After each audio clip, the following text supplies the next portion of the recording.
Okay, there were many questions about how to fix the issue with the resistors in the MegaCellCharger. So what you see here is you start with taking off the 8 screws in the back cover, and once you've got the cover off, you have access to the PCB. Now the PCB itself is not mounted within the cover; it's all held together with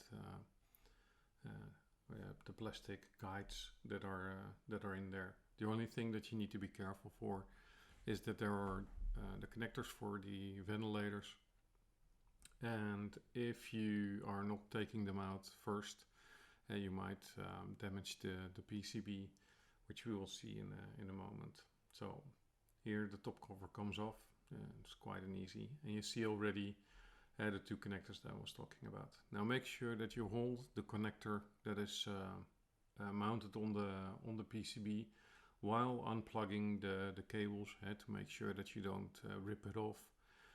Though it is quite tight, it's always good practice to make sure that you have sufficient support when taking connectors off from the main board.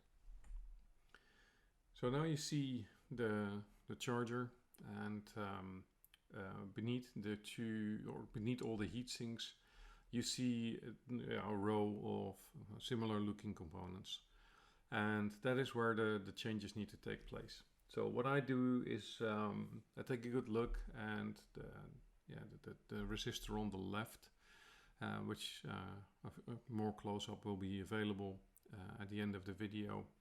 Now we start by removing the wrong resistor, and that is the resistor that is on top of the charge cell, charge chip basically. And what I do is I take them all off in one go.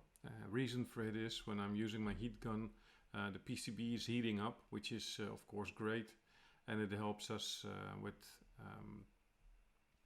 the removal of the other resistors, because once the heat is transferred through the board, it is much easier to heat the other elements one by one.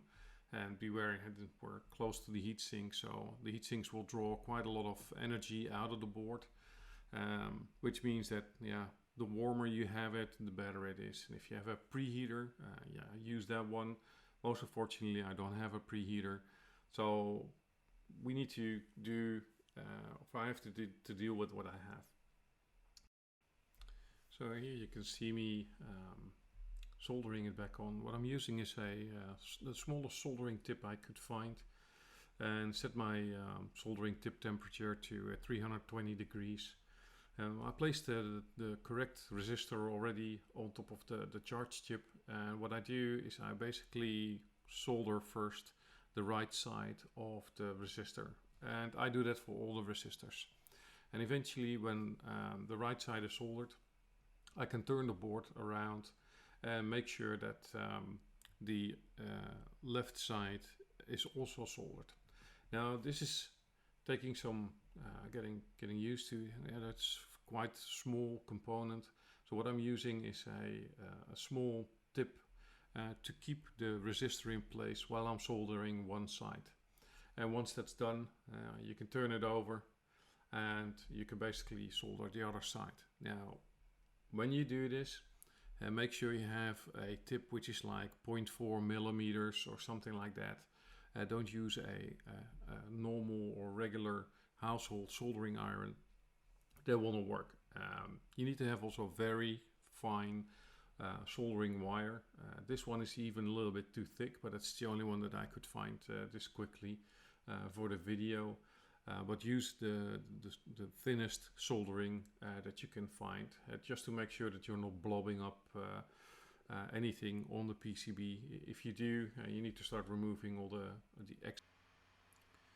So here's the part which is getting a little bit more challenging. As you can see, these are 266, 256, etc. Those are the ones that are correct, and you see them that they are placed at a position where there's no charge chip on the board.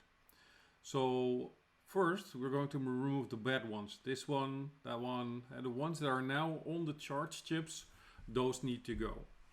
So we're taking the heat gun and we're going to slowly heat up the PCB, and this will take some time. And I must apologize, guys. I've had tons of light on the PCB and a tripod, the camera, everything, which makes it quite challenging to do and soldering and making a high quality video. But this is what it is, and it won't get better because I don't have any more stage lights to increase the lighting conditions and then make a better shot. Also, I'm missing the macro lens, so yeah, there are a few things that I want to improve. And here you can see that after some time the board is heated up and the first resistor came off quite easy. Now I'm removing all 4 of them in one go. As said, once the board is heating up, you will see that removing those resistors is going to go faster than the first one. The first one you were heating the board up, heating the resistor up, and now due to the heat dissipating into the board, it goes much faster. So what I do, I just desolder them, put them on the green screen, which is on the board, and then eventually I'll remove them. And if they stick to my pointing tool tip thingy, then I just rub them off on the pad. But you see one is still on the board, or 2 are on the board. Eventually I'll remove them. So the last one that need to go for now. Okay, that's desoldered. As you can see, it's really small. I use normally my finger, just sticks to my finger, and then I take them off, which is easy. And then I move on to the next step. Basically, taking the correct resistor, which is on the empty place, and desolder them with my heat gun first. And as I don't have any solder paste anymore in a syringe, I just ran out. I needed to do this with my regular soldering iron, which is just fine. I've got a very small tip on it, so that is not an issue.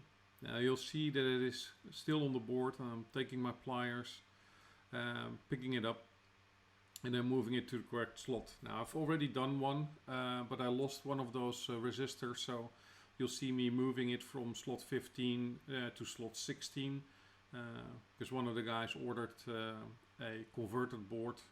I basically soldered it for him, and lost one. So you'll see that eventually I will be moving 15 to 16, and I'll keep doing that and probably lose a few of those resistors on the way. And then when I'm done with all the boards, order a string of those resistors and get that one fixed. So I will have a sacrificial board for now. Okay, so here you see I've put a little bit of solder on my soldering tip, applying it to one side of the resistor, holding it down with the thingy that I have. Pick. What is it? I don't know what the English word for it is. And then I turn the board around and solder the other side. Now, this is how I do it. It's not necessarily the best way to do it, because the best way would be for you to use your heat gun, apply a little bit of solder paste, which is coming with flux and very small solder balls in suspension, which is much easier. You just dab 2 of those solder paste stuff on the lens, and you take your heat gun, you wait until the component flows, and it's done. Yeah, most unfortunately I didn't have that available, so for now I'm doing it like this. Heating it up, giving it a very little bit of solder, and you see it's done. Okay, well, take care, and hopefully you guys are able to fix it as well. I hope this gave you a little bit of insights on how to do it. And then, good luck. And if you have any questions, just drop me a PM. And bear in mind, I'm the software guy, not the hardware guy, though I can solder a little bit.